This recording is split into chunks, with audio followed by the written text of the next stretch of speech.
Right. Welcome back to the Bees Like That podcast. As always, I'm your host, Chris. Oh, man. So what? We are day 15, February 15th, 2024. Just over 2 weeks into Black History Month. I had a conversation with my wife this morning about some thoughts that I had. Honestly, y'all, all night, man. All night. So, stuff, I don't know if anyone who listens to the podcast is impacted by issues in the ways that I am. But these things literally keep me up at night. I lose sleep over equity issues. I lose sleep over racism issues, race issues. I lose sleep over equality issues. I lose sleep over performative activism. I lose sleep over a lot of different things. So what was on my mind last night is on my mind. Anytime there's a tragedy that seems a tragedy in the black community that is sensationalized and seems to bring people together. What I mean by that is white, black, brown, whatever. Bring people together. Unite for at least a brief period. People over these happenings. During that time, I always... Now, listen, I've said this before. It's difficult to be in my brain because daily I ride this line between realism, skepticism, and cynicism. Now, to which of these I'm more biased on a certain day could have more to do with the type of sleep I got the night before, or the breakfast I had, or the morning that I've had that day. But just to give you an idea of how my mind operates. And during these times when these things, these happenings, these events, these tragedies seemingly unite people, I understand that intensity, that unity is short-lived, right? And especially when it comes to events that are sensationalized from my community, from the black community, right?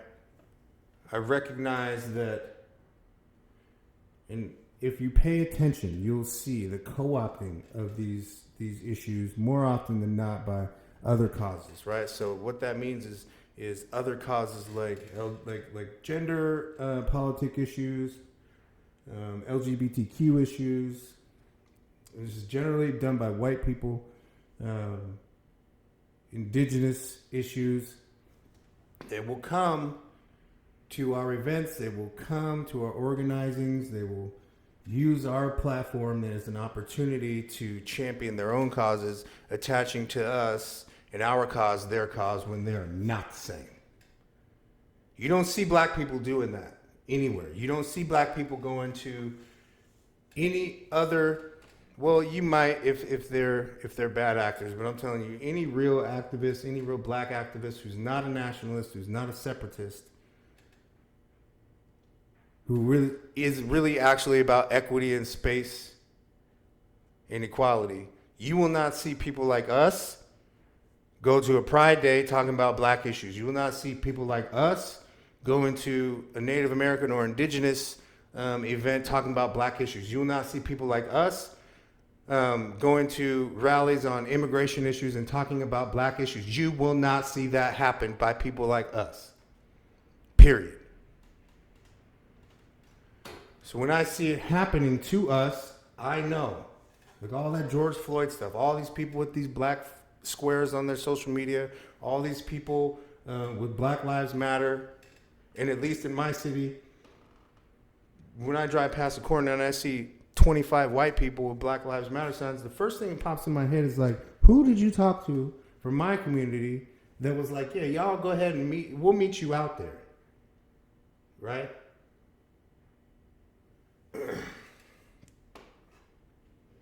Because almost inevitably,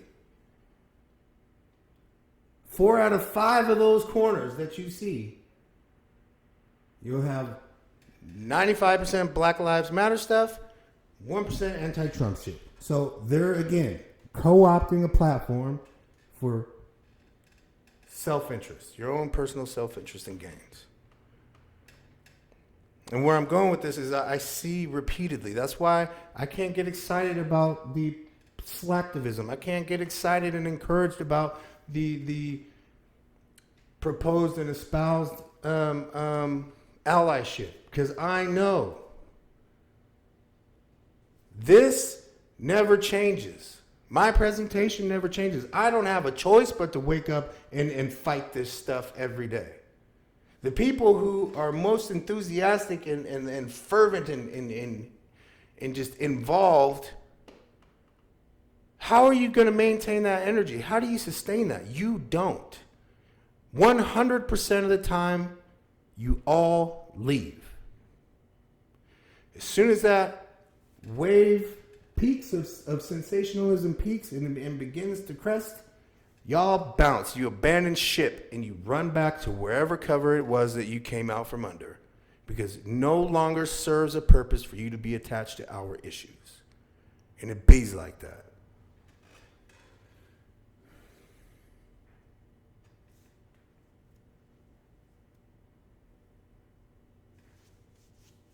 It's just peculiar, right? Because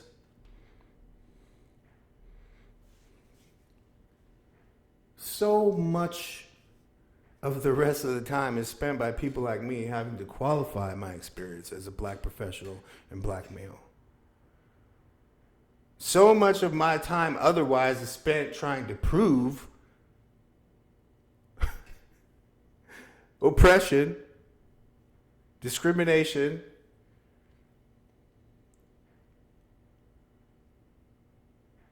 access management, movement management of black professional bodies.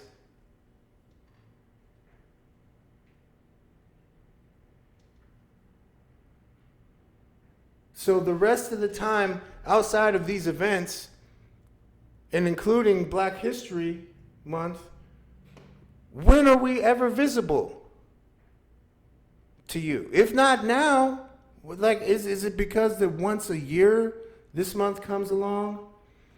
Is it because it's difficult to reconcile some of the things that happen in some of our black communities with liberation and activism and organization? Is it hard to reconcile slavery? Is it hard to reconcile Jim Crow? Is it hard to reconcile mass incarceration? Is there an idea that just because we have a LeBron James and a Barack Obama and a Beyonce, that this is freedom?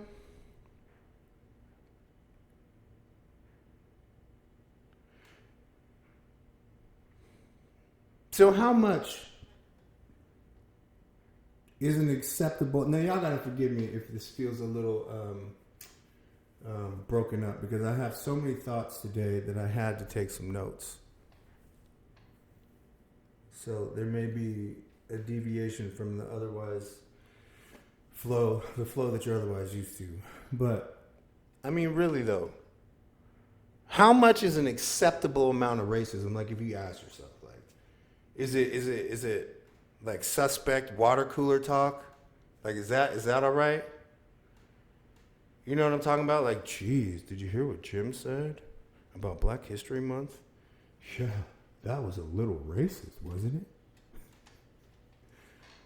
it? Or is your line the N-word? Is that where you draw the line? Like, you're not going to abide by any racism starting from and moving on from the N-word, or any of the other pejoratives that are the more caustic and aggressive. What brings you to the front of the line with a bold voice? What's it take? What does it take? Because if it literally takes shit like George Floyd, stay at home. Because that stuff like that happens every single day. Every single day. And at least in my professional environment, we have a reminder of that just a couple of weeks ago.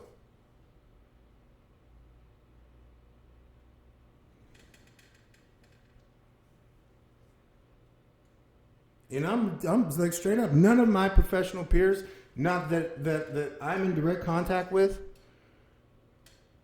saving one. At the beginning of this month, this person had on a hoodie that listed some black victims of murder by police. Now this we we literally are in our messaging. We are the anti-racists. So how is it that we're 2 weeks in now. How is it that I'm around progressive, community-minded, activist-spirited, on whatever degree, equity, again, anti-racist. How is it that I've not heard or seen one peep about black history, black empowerment, black nothing from anybody close to me? Not one, save my wife. That's it. Nobody.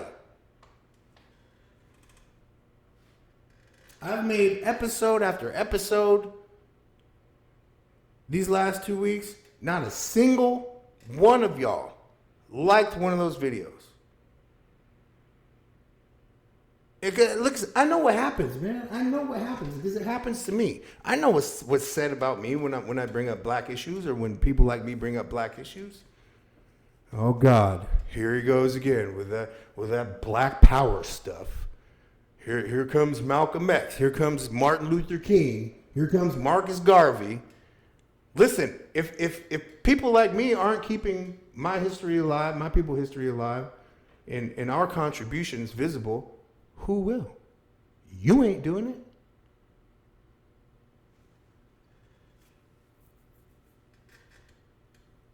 And this isn't controversial. If y'all think this is controversial and adversarial, man, oh man, it's really, really tough.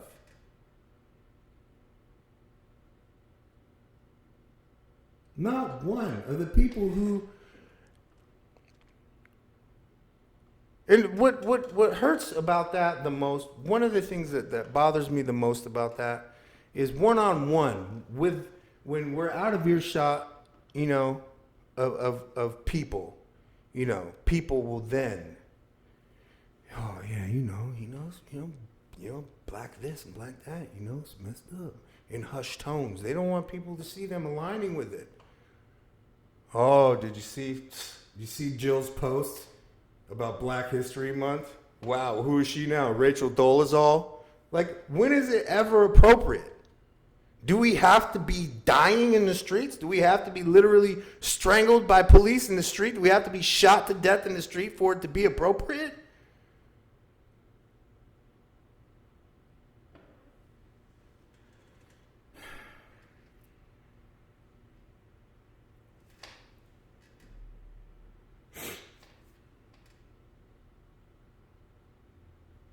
And it's even more disappointing because, like I say, the rest of the year, I've watched because I've had to, just by nature of pure survival, I've had to be able to learn how to watch and discern people's behavior and assess in real time, very quickly, whether or not and to what degree this person is a threat. So I am keenly aware. Maybe too sensitive to people's behaviors, body language, the subtle stuff that people do. I pick up on it. A lot of other people don't see it. I'm almost never wrong about people. Remember that. I'm almost never wrong about people. Ever. I say that I haven't been, but I'm usually I'm batting a good 98.9%. I'm usually pretty spot on about people. But, again, this wouldn't hurt so much if, again, the rest of the year, I didn't see people with these hollow, fake, performative land acknowledgments rainbow emojis in their texts and on their Facebook posts. Attaching themselves to the cause du jour, right? So the stuff that's easy, the stuff that's poetic and romantic and on the right side of history. Again, when I invite my peers, my white professional peers, to take a meaningful examination of their privilege, again, what that means to me is, what are you risking with your privilege? If you're not taking any real risks, the kind that I take risks with my livelihood, with everything that with every word that I speak about equality, because I know that most of the time I'm going to be singled out as difficult, adversarial, aggressive, all of the above. And what I watch happen universally, everywhere that I go, is people will resist the idea that I have just as much intellectual power as they do, spiritual power and wealth as they do, possibly more. They run, they talk over here. They run, they talk over here. They run, they talk over here. I don't do none of that. One main reason why I don't: gossiping and expressing my grievances about one single other person to other people who don't have anything to do with that person or that situation is immature, and it shows. What's going to end up happening is, the more and more that I don't do that, but I highlight the issues. I highlight the issues, not the person.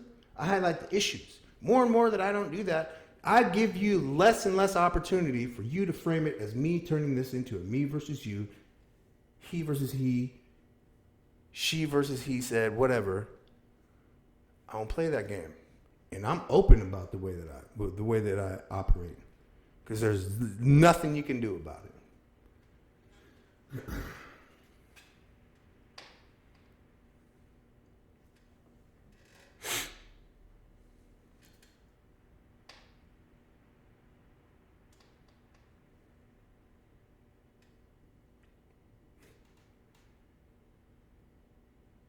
I know how, because I'll look at people, I think everybody does this, I'll look at people's profiles.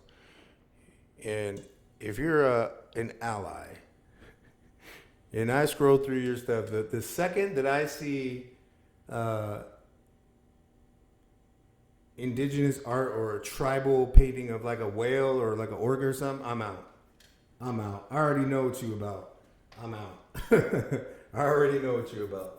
I'm out.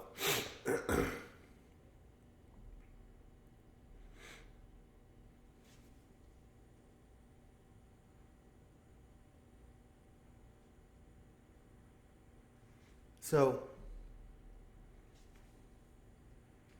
again, I have to say this again regarding just respect and human decency. It is so frustrating to continue to need or feel like I need to qualify my right to occupy space, my experiences as a black man and a professional, to feel otherwise compelled to convince my white peers to first, I'm talking about to first hear me and then feel obligated or compelled to come to the table. Do you know how much pressure that is? How much pressure that puts on people? You do. And a lot of people count on that. They count on that to be able to subvert a message. They count on that to be able to silo a voice, to marginalize and quiet a voice. Well, you fucked around and found out.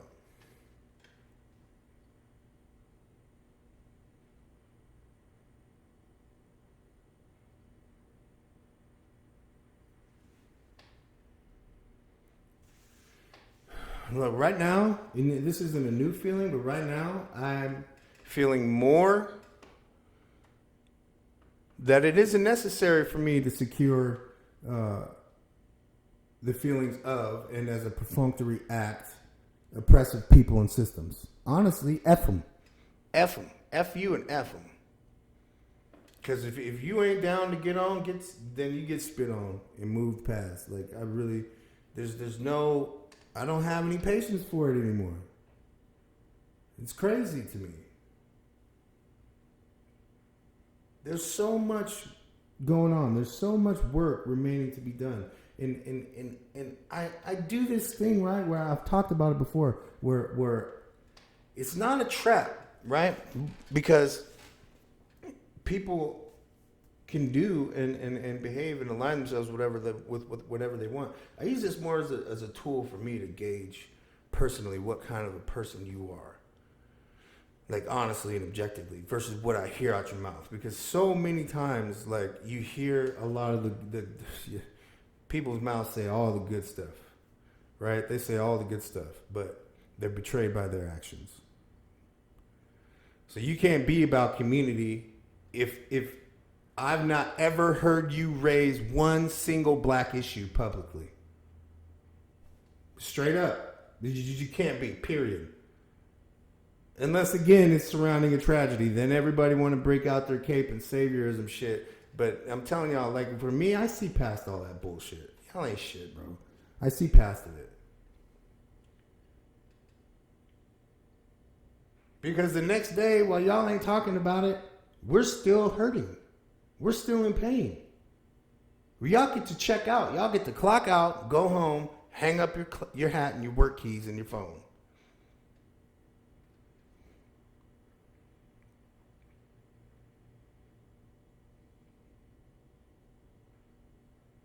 It's so frustrating, man, to feel like I lean into being, to my role of being a teacher. I really do, and a guide. But it's still frustrating to be like, to have to preface messages like this way and tell white people, my white professional peers, nothing personal against you, but.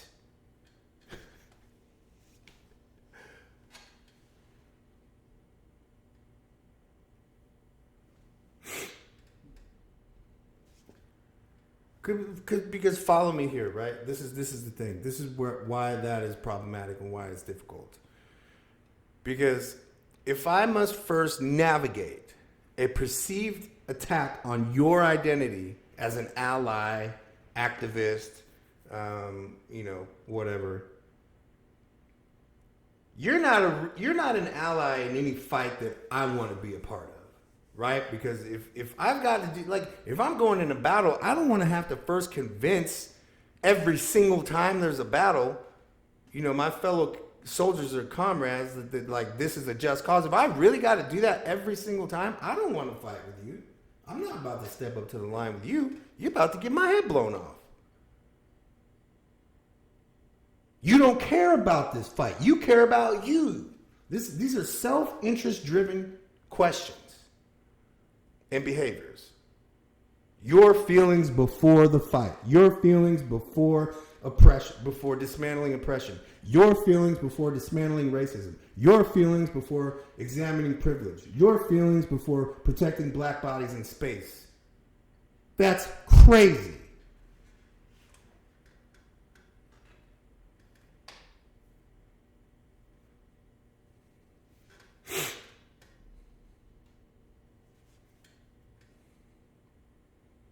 So when these opportunities come up and present themselves for you with an opportunity to do the right thing in any of the categories that I just listed, and your default response is possessiveness, defensiveness, or seems to be in any way territorial or protective, a question I gotta ask is literally like, where is your heart truly?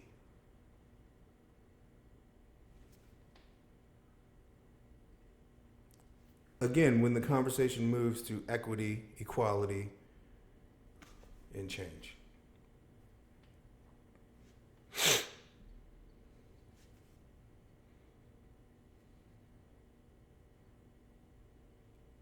Because I have to be honest about this stuff. if now just talking about the people who I defined before in my direct activist or anti-racist environment, professionally or otherwise, if your position is not, if it's not on par with anything that I'm learning or doing on expanding boundaries,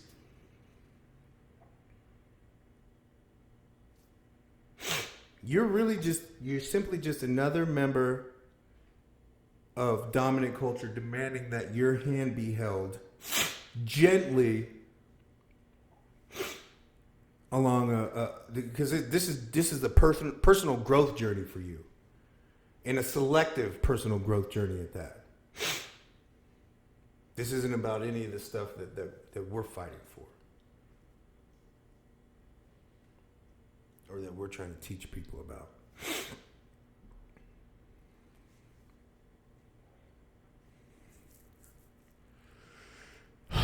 It's so hard, but I see it all of the time. And then what will happen is I'll be in the space delivering these messages, asking these questions, and they never change. The message and the questions. How they're constructed, right? May vary depending on context and conversations, but the point is always the same.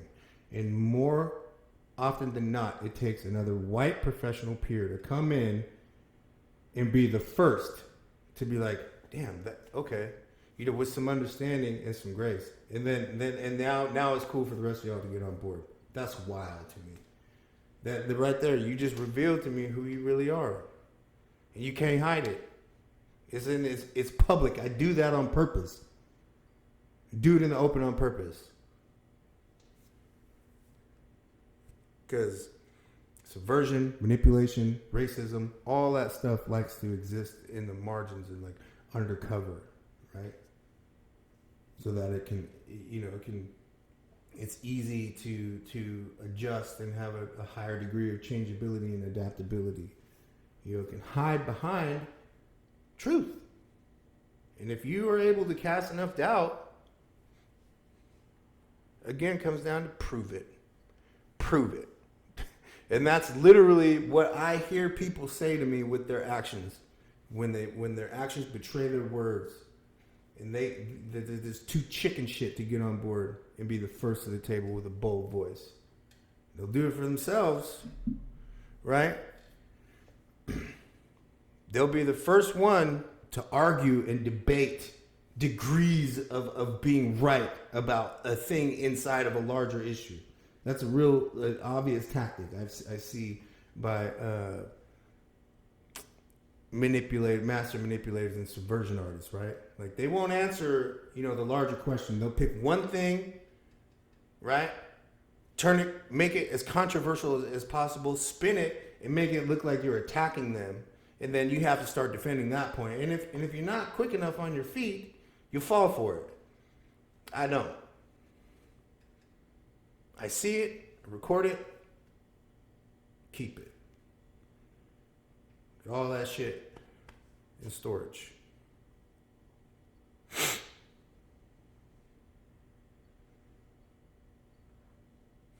It's crazy too because like what we're just talking about, that kind of like self-righteous indignation in my mind, especially when it comes to stuff like this. If you're a person who says that you have a mind for community and activism and equality and equity, this stuff really just makes you look like a big ass toddler throwing a fit. This is my ball.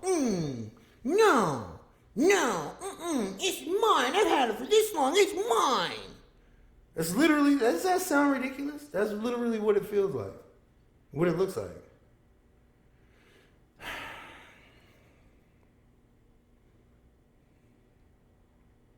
I don't know, man. I'm not going to apologize if this is a challenging episode for anybody, any of the 47 people who listen to the podcast.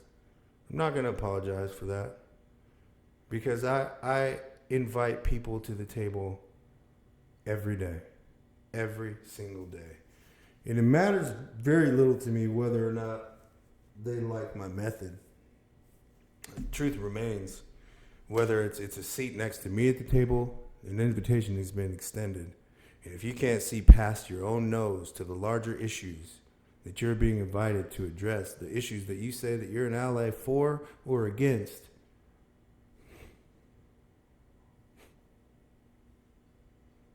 I don't know, man.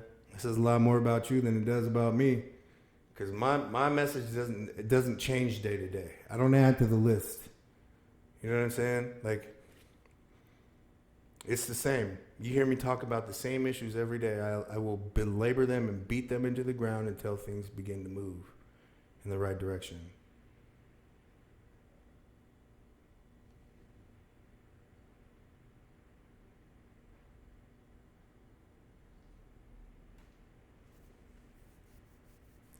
And your proximity to me, my blackness, my body, that doesn't mean shit.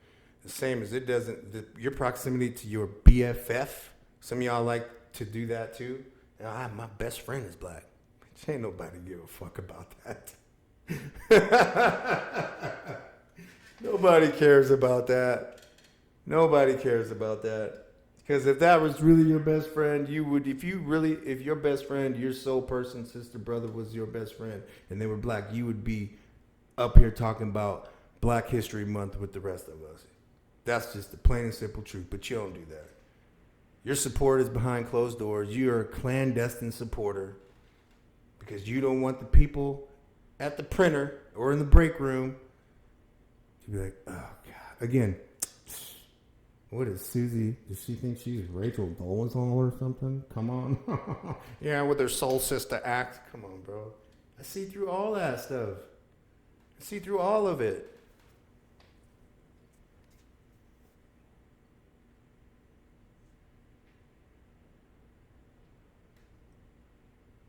Let's should get something else clear. I'm only talking to the people who espouse these messages, right, openly, and who use them to leverage for position, to improve optics for themselves, to further their own self-interest. But if you examine their lives, like what they do on a day-to-day basis, they ain't doing shit for the black community. They ain't doing shit for indigenous populations. They ain't doing shit for addicted populations. They ain't doing shit for marginalized people and people of color, period. But talking. That's all they're doing.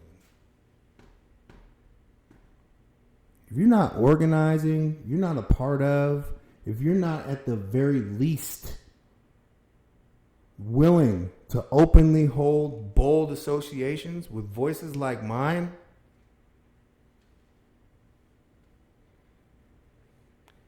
sit down. You're not an activist. Sit down. You don't have an interest in community. Sit down. You only have an interest in yourself. This is the challenge. This is not an invitation. The invitation stopped a week ago. This is a challenge.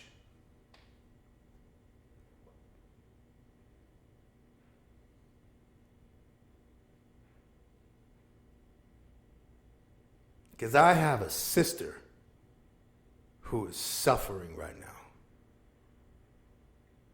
I have a country full of sisters who suffer, but one who's in my direct environment who's suffering right now. And I don't hear a peep. I don't hear a peep about Black history. Y'all can't make the significance. You don't see the significance, the connection? Man, if y'all can't, then damn, that's wild.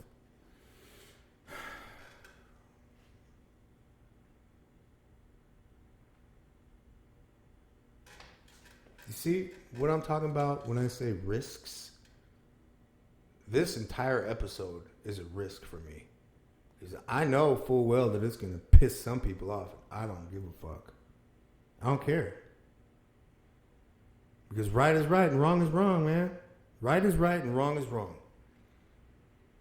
I don't give a damn if you don't appreciate my message or my method. I don't give a damn if you don't appreciate my delivery. Who are you for me to have to secure first your feelings before I deliver a message that's true?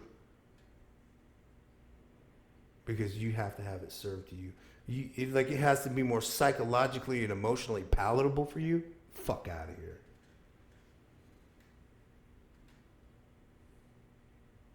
And pardon my language. I really do try to moderate the cussing on here because I know that YouTube algorithms, they will, do different wacky things with curse words. But sometimes I just get emotional, man. And sometimes a good solid expletive puts the proper emphasis and punctuation on something, I don't think that it's necessary, and I don't feel like I'm covering if I apologize for cursing, because I do recognize that some people really don't appreciate that kind of language. So to those people who are genuinely hurt by that kind of language, I apologize. I do my best to try to limit that as much as possible. It doesn't change the point.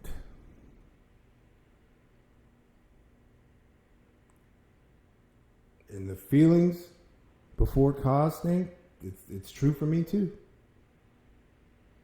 Because my calling to deliver these messages, my feeling, and how I feel doesn't matter. Like, I don't want to put myself out there, but nobody else talking about it. Not in my direct environment, not in my professional or personal direct environment. I had a conversation with my wife about it this morning, shared with her some of the frustrations and larger feelings that I have about it. She made a post, which I love and appreciate her for more and more. I feel like she's one of the people in my life that actually takes the time to listen and understand.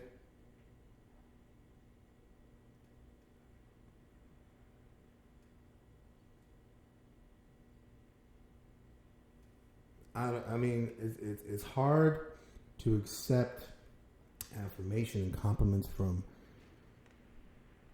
anyone in my personal and professional life when I can see, like I said, the rest of the year support for everything else, and not a peep. Like, y'all don't even say shit to me. Like, even one-on-one, I've not heard one person in my life be like, nothing about Black History Month. Nothing. They're not even talking about it at my daughter's school right now. It's wild to me. It just hurts, and so I just asked the question in closing one more time. When is it appropriate for us to be visible without one of us dying? When it isn't sensational? Is that association really that terrifying? Is it really that scary? This is a challenge to all of my people out there, right? Like, my people and everybody, right? Like, really, really ask yourself, and you don't have to answer me. You won't. But just for yourself. Ask yourself why. What is it about this that makes it so difficult for you? Because I know y'all got feelings about it. Some of y'all feel the same way about it that I do. Why do you stay quiet? What is it about this issue that's stronger than the issue that forces you to remain quiet and not use your voice and not stand boldly next to an issue that you know is right? What is it?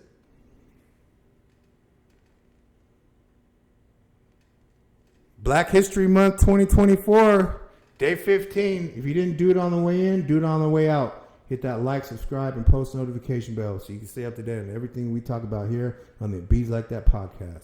Peace, y'all.